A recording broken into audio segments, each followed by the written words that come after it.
The topic is the crisis at the Salvation Army, and we're talking to the area commander, Major RRaymer, and the market and research developer, Mr. MServais2. And of course, Mr. Survey and Major RRaymer, before we had our first commercial break, we promised Mr. Survey that we'd give you an opportunity to talk about your extensive experiences in the Salvation Army. I say that because I think I spoke to you earlier, and you not only did you give me some information relative to the Salvation Army, but you've been involved in quite a number of social activities. And so let's get that information on record here today. You live 59 years and stay awake, you're going to get involved in some things. But my family, to keep it comparable on the history thing, my family got involved with the Salvation Army during the Great Depression because the Salvation Army pulled my grandparent and her children out of a junkyard in Wisconsin during the Depression and fed them and housed them and got them medical care to cure polio and rickets and provided them with shelter. And my grandfather got out of jail finally because he was not a good man, but he became a good man through grace. And he committed his life and his family's lives to the Salvation Army, and it started there. And I was born in the Salvation Army. I've done many other things in nonprofit, Buddies of Nashville being one of my all-time favorites for about 15 years here in town, and halfway house work, the Child Protective Services, Board of Parks, numerous things like that, all of which were preparatory for today. And this moment and whatever God's going to put in front of us.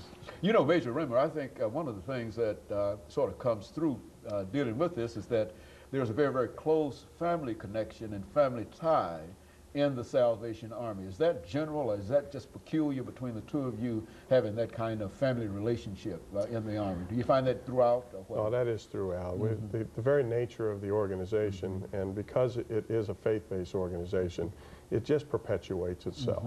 So that's pretty common. Why don't you give our audience some information in reference to the Army itself? Because I think that most of us see the Army only on at Christmas time with bell ringers and etc. And we certainly know that it's more than that. Let's talk about a short historical sketch, if you will, dealing with the Salvation Army.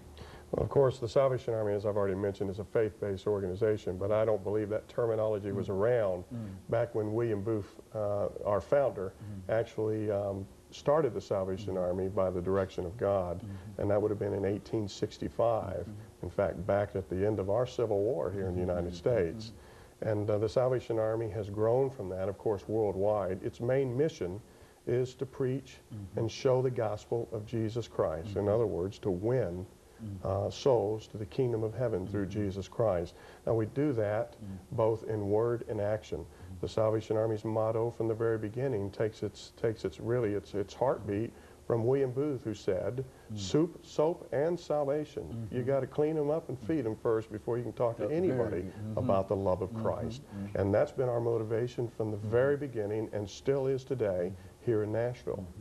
Mr. Survey, you mentioned earlier a number of programs that you're involved in, and I'd like to sort of follow up on this idea of the crisis, because from a newspaper article that we read, you are having some real serious problems in terms of your financial resources and cutback and et cetera. Why don't you give our audience some idea in reference to the challenges that you're now facing, and perhaps they can recognize what you need and perhaps they might be able to help you. Thank you. The Salvation Army is purposefully positioned at the bottom of the socioeconomic ladder.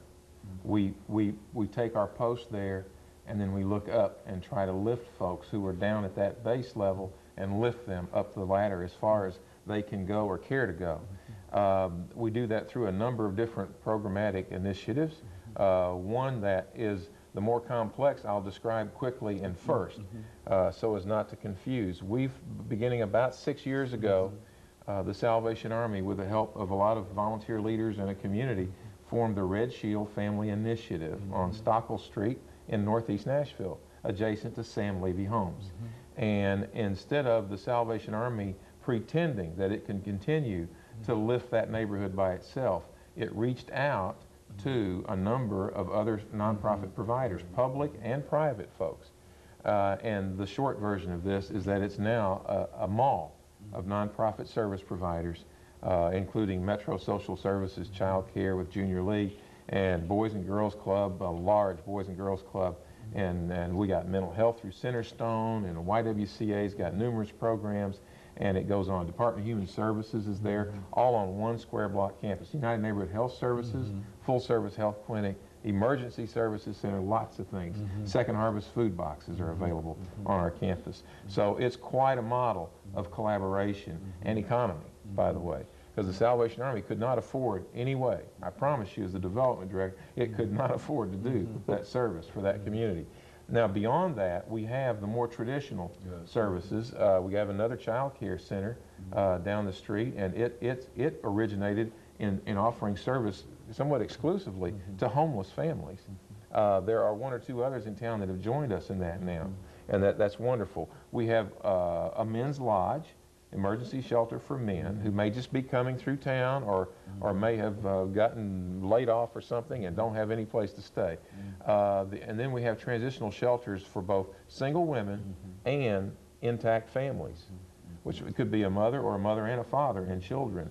And that's partly funded by Housing and Urban Development grant and also the Salvation Army and United Way is of assistance to us also. We also have outposts. You might think of them as outposts around the community because that service I just described is on Dickerson Road. It's based right there. And the Hispanic ministry of the Salvation Army is in West Nashville on Park Avenue. The Laotian ministry is out Nolensville Road on Paragon Mills. We have another ministry on Neely's Bend in the Madison area serving that general neighborhood. And we have a Magnus worship and service ministry back down in Northeast Nashville also. Numbers. Good.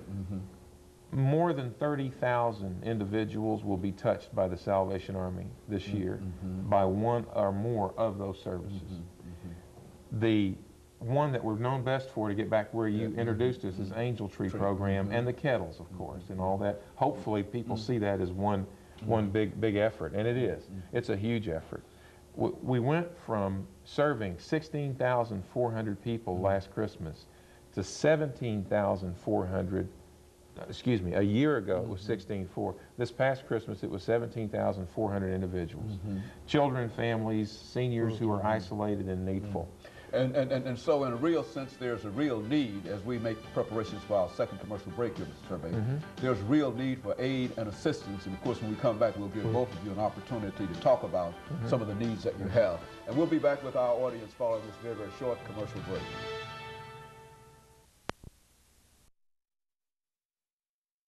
We're talking to Major RRaymer.